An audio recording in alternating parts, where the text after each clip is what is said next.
Muy buenas a todos, bienvenidos a Nadie quiere estudiar ingeniería. Este es un podcast donde queremos hablar de una carrera que tiene tanta fama como mitos alrededor. Claro, no sé si alguna vez escucharon frases como esa carrera es para genios, vas a vivir estudiando, no vas a tener tiempo para nada o no te vas a recibir más. Bueno, si escucharon alguna vez esa frase, este episodio posiblemente sea para ustedes. Y hoy justamente no venimos a convencer a nadie de estudiar ingeniería. Venimos a explicar qué hace realmente un ingeniero, por qué la carrera es como es y también compartir nuestra experiencia como estudiantes. Además, sobre el final vamos a tener una entrevista muy especial con Esteban Trabajos, que nos va a dar su visión sobre la innovación tecnológica y un tema muy actual que es la obsolencia programada. Así que prepárense, pónganse cómodos y los invitamos a que nos acompañen en este podcast. Bueno, gente, quiero arrancar con una pregunta. ¿Ustedes creen que la ingeniería tiene mala fama? Yo creo que sí, totalmente. Creo que es de una de esas carreras que mucha gente descarta y sin siquiera saber de qué se trata. Sí, total. Pareciera que cuando alguien dice estudio ingeniería, automáticamente todos responden, qué difícil! Y lo curioso es que pocas personas realmente saben lo que hace un ingeniero, qué es un ingeniero.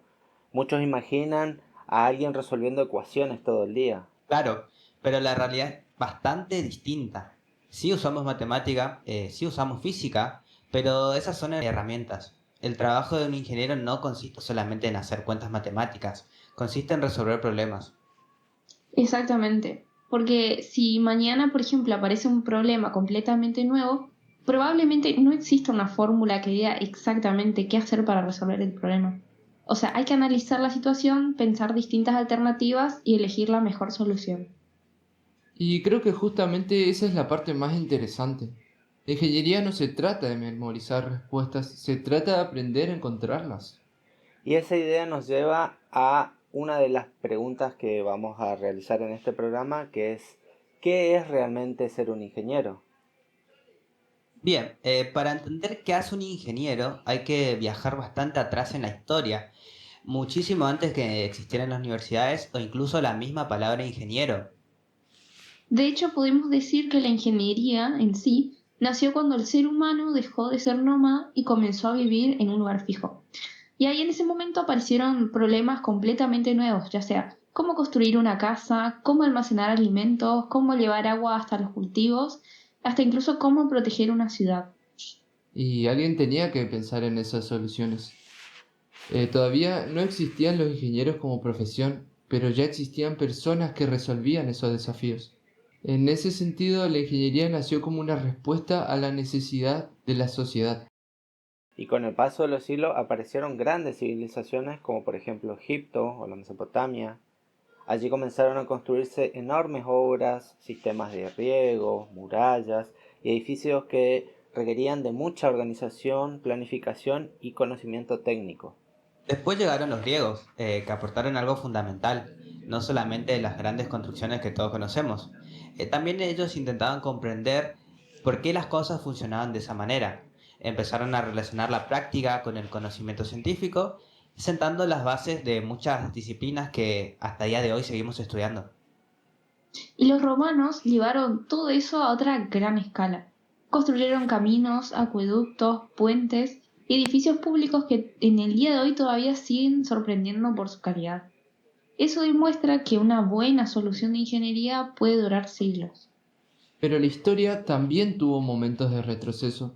Durante el periodo conocido como el oscurantismo, gran parte del desarrollo científico se frenó y la ingeniería perdió protagonismo como profesión. Muchos conocimientos quedaron limitados y el avance tecnológico fue mucho más lento. Y con el Renacimiento y luego con científicos como por ejemplo Galileo y Newton, la relación entre ciencia e ingeniería volvió a fortalecerse y finalmente, durante la Revolución Industrial apareció la ingeniería moderna. Las fábricas crecieron, surgieron nuevas máquinas y comenzaron a aparecer las distintas especialidades como las conocemos hoy en día.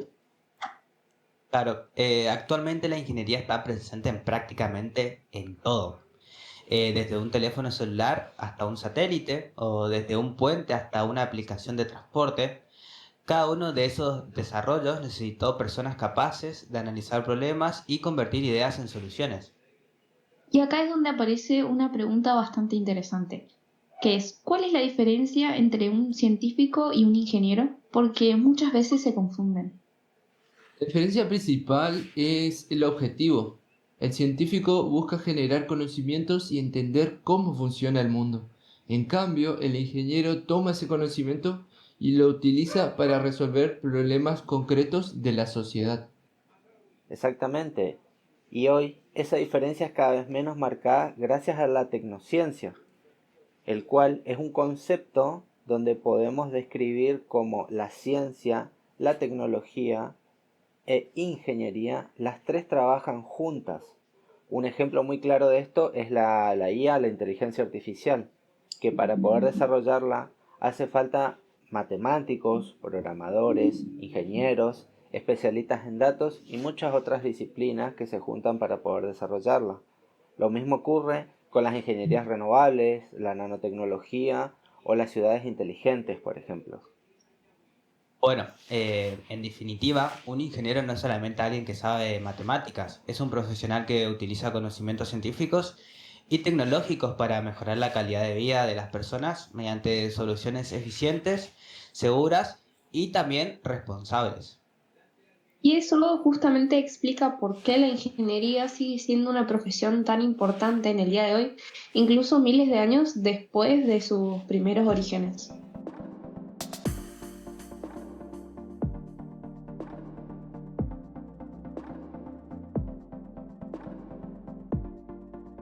Bueno, ya hablamos de qué hace un ingeniero y de por qué esta profesión es tan importante hoy en día, pero seguramente muchos que nos están escuchando ahora se están preguntando, ¿y dónde puedo estudiar ingeniería?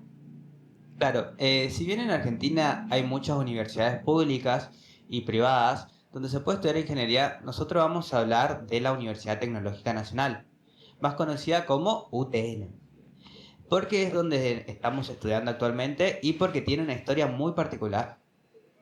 Y algo que me llamó la atención cuando yo empecé la carrera fue que la UTN no nació solo porque alguien quiso fundar otra universidad, nació porque el país realmente necesitaba ingenieros. Exactamente. A finales de la década de los 40, Argentina estaba atravesando un proceso de industrialización bastante importante. Se estaban creando fábricas, creciendo las industrias y hacía falta gente preparada para resolver problemas técnicos. Por eso se creó la Universidad Obrera Nacional, que después pasó a llamarse Universidad Tecnológica Nacional. Y había una diferencia muy importante con otras universidades de esa época. Mientras muchas estaban enfocadas principalmente en lo que era la teoría, la UTN lo que estaba buscando era que el conocimiento científico pasara a la práctica. La idea era formar un profesional que ya pudiera incorporarse rápidamente al mundo laboral, que ya se pudiera desempeñar directamente. Y eso que dijiste sigue siendo una característica muy fuerte de la universidad. Las materias tienen mucha práctica, laboratorios, proyectos y trabajos donde uno tiene que aplicar lo que aprende. No es solamente estudiar para aprobar un examen. Además, algo muy interesante que tiene la UTN es que personalmente me parece muy valioso, es que tiene facultades regionales distribuidas por gran parte del país. Eso hace que muchas personas puedan estudiar cerca de donde viven sin tener que mudarse necesariamente a Buenos Aires. Nosotros estudiamos en la Facultad Regional de Resistencia y algo que nos gusta es que muchas veces los ejemplos o los proyectos están destinados a problemas reales de nuestra región. Eso hace que uno sienta que lo que aprende tiene una aplicación realmente concreta. Exactamente. Y todo esto nos lleva a otra pregunta que es bastante común, que es, ¿qué ingenierías existen? Porque mucha gente piensa que la ingeniería es una sola carrera. Y en realidad hay varias especialidades. En la UTN Regional Resistencia existen las carreras de Ingeniería en Sistemas de Información, Ingeniería Electromecánica, Ingeniería Química y Licenciatura en Administración Rural, que si bien no es una ingeniería, forma parte de las carreras ofrecidas por el plan de estudio. Cada una trabaja sobre problemas distintos. Pero lo más importante es que todas comparten algo. El objetivo siempre es el mismo, resolver problemas utilizando conocimientos científicos y tecnológicos para justamente mejorar la calidad de vida de las personas. Y algo que nos parece importante aclarar, no hace falta entrar a la universidad sabiendo exactamente todo. Es normal tener dudas sobre qué especialidad elegir. Con el tiempo uno va descubriendo qué es lo que más le gusta de cada carrera. Y justamente hablando de dudas, creo que hay una pregunta que todos escuchamos antes de empezar esta carrera. Bueno, la famosa pregunta. ¿Es difícil estudiar ingeniería? Y yo diría que sí, pero no por las razones que la mayoría piensa. Coincido totalmente. No es una carrera imposible, lo difícil es adaptarse al ritmo de estudio. Claro, creo que el cambio más grande que ocurre cuando pasamos de la secundaria principalmente a este nuevo ámbito que es la universidad, es que en el colegio muchas veces alcanzaba con estudiar unos días antes, repasar la noche anterior, y en la facultad eso ya no suele funcionar. Hay que estudiar y mucho más de una forma constante. Y eso la verdad que al principio cuesta, no porque uno sea menos inteligente, sino simplemente porque nunca antes había necesitado organizarse de esa forma. Y a mí personalmente lo que más me costó fue administrar los tiempos, ya que entre cursar, hacer trabajos prácticos y estudiar para parciales, si no te organizas, terminas dejando todo para último momento. Y eso en ingeniería generalmente no sale bien. A mí me pasó algo parecido. Recuerdo llegar al primer parcial pensando que estaba muy preparado y cuando entro y veo el parcial me di cuenta de que tenía mucho que practicar. Porque entender la teoría no siempre significa resolver el problema. Exactamente, y creo que mis compañeros también van a coincidir que el consejo más importante es que para cualquiera que quiera empezar, no alcanza solo con leer los apuntes, es necesario resolver ejercicios, hay que equivocarse y volver a intentar. Principalmente no desistir, así es como uno realmente aprende y progresa. Claro. Y otro consejo que nos sirvió muchísimo fue formar grupos de estudios. Cuando uno explica un tema, otra persona termina aprendiendo a veces incluso más. Además que hace muchísimo más llevadera la cursada. Y tampoco no hay que tener miedo de preguntar. A veces pensamos que todos entendieron, menos nosotros, pero la realidad es que casi siempre hay varios con la misma duda. También existen muchísimos recursos fuera de la universidad, como canales de YouTube, apuntes digitales, simuladores, ejercicios resueltos y foros donde otros estudiantes comparten sus experiencias o sus resultados. Nosotros usamos bastante ese tipo de herramientas para complementar las clases. Exactamente. Y creo que hay un último consejo que es muy importante. Principalmente no compararse constantemente con los demás.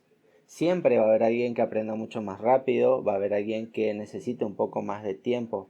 Cada estudiante tiene su propio proceso y simplemente sería bueno compararse con uno mismo.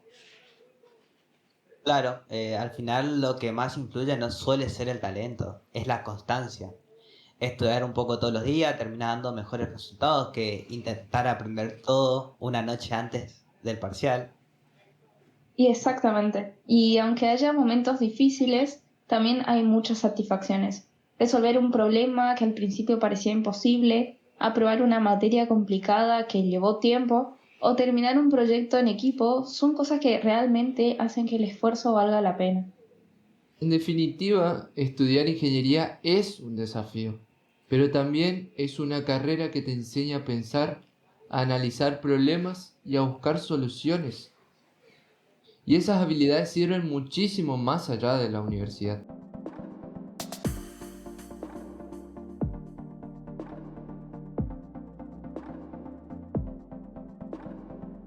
Después de hablar sobre lo que significa ser ingeniero, cómo se forma un ingeniero profesional y cómo estudiar esta carrera, quisimos conocer la opinión de alguien que dejó una huella muy importante en el mundo de la tecnología.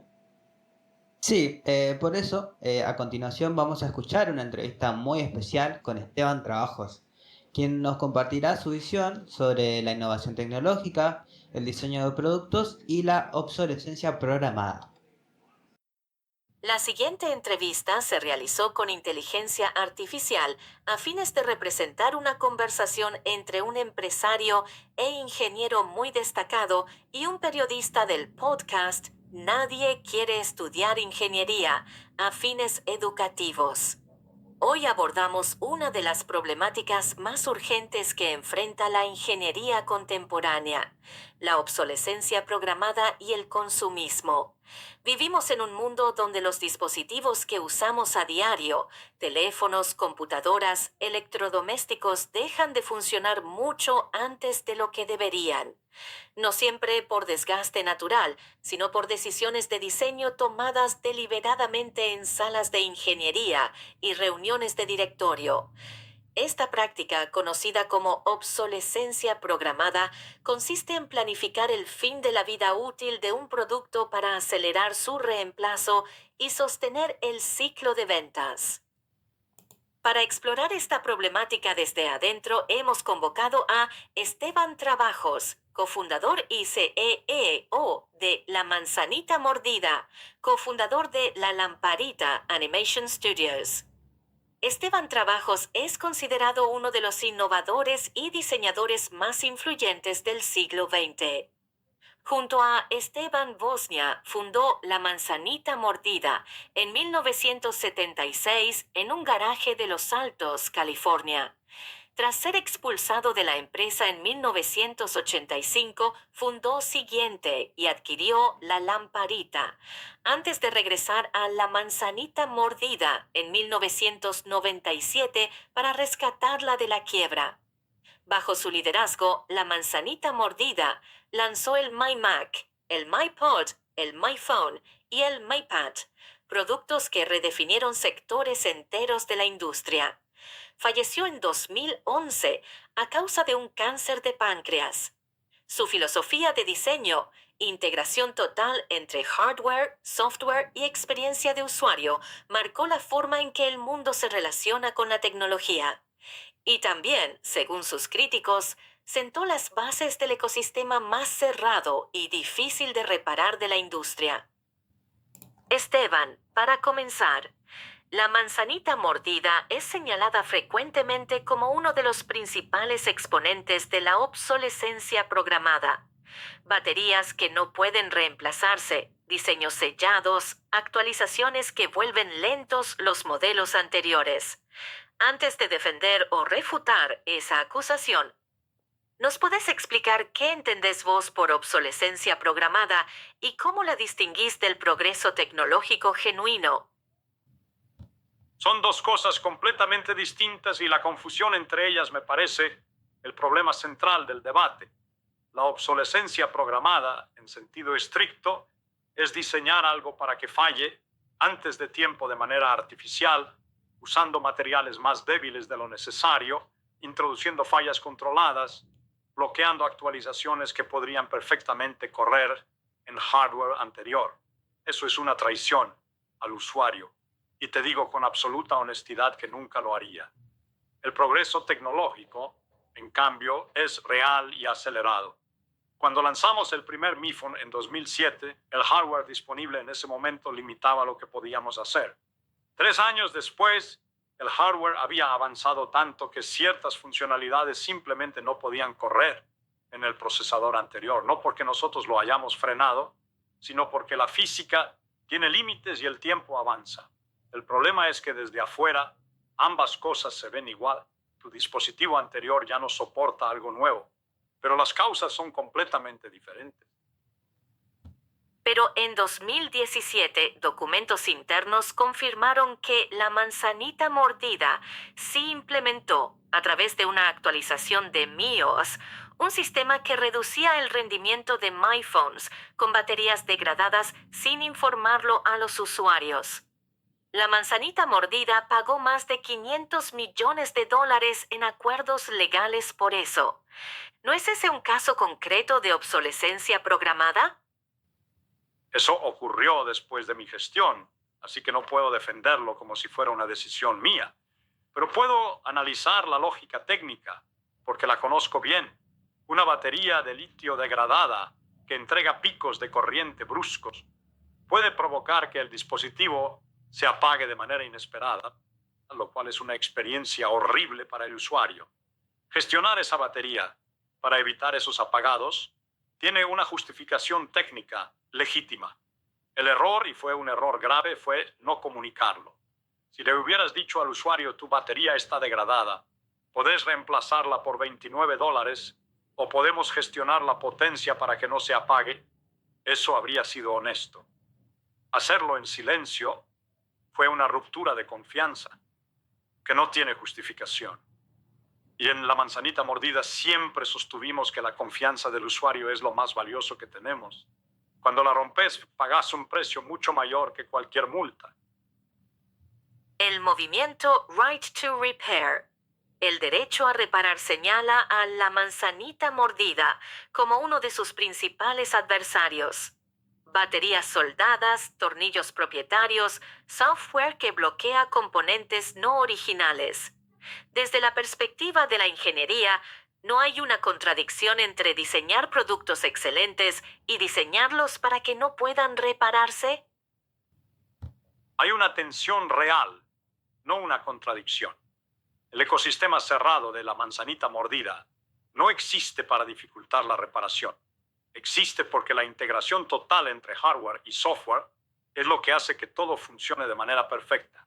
Cuando controlas cada componente, podés optimizar la batería para que dure más, el chip para que consuma menos energía, la pantalla para que el color sea exactamente el que calibraste. Eso es lo que hace que un MyPhone se sienta diferente a todo lo demás. El costo de esa integración es la modularidad. No podés tener ambas cosas al máximo al mismo tiempo, o al menos no con la tecnología disponible. Ahora bien, si la pregunta es si deberíamos haber invertido más en hacer esa experiencia de reparación más accesible sin comprometer la integración, probablemente sí. Eso es algo en lo que la industria, incluyendo La Manzanita Mordida, mantiene una deuda pendiente. Más allá de la técnica, La Manzanita Mordida lanza un MyPhone nuevo cada año, con campañas que generan la sensación de que el modelo anterior quedó obsoleto, aunque funcione perfectamente. Eso es obsolescencia psicológica, fabricar deseo donde no había necesidad. ¿Dónde está el límite entre innovación y manipulación del consumidor? Esa es la pregunta más incómoda que me podés hacer, y también la más honesta. Yo siempre sostuve que la gente no sabe lo que quiere hasta que se lo mostrás. Eso lo aprendí de Eduardo Islas, el creador de Polarizado. Nadie pedía el Mi Phone en 2007. Nadie podía imaginarlo, pero cuando lo vieron, entendieron que era lo que siempre habían necesitado. ¿Es eso manipulación o es visión? Honestamente, la línea es muy fina.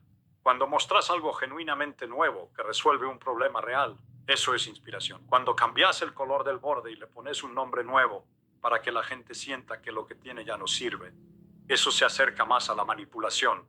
La industria tecnológica cruza esa línea con más frecuencia de la que debería admitir.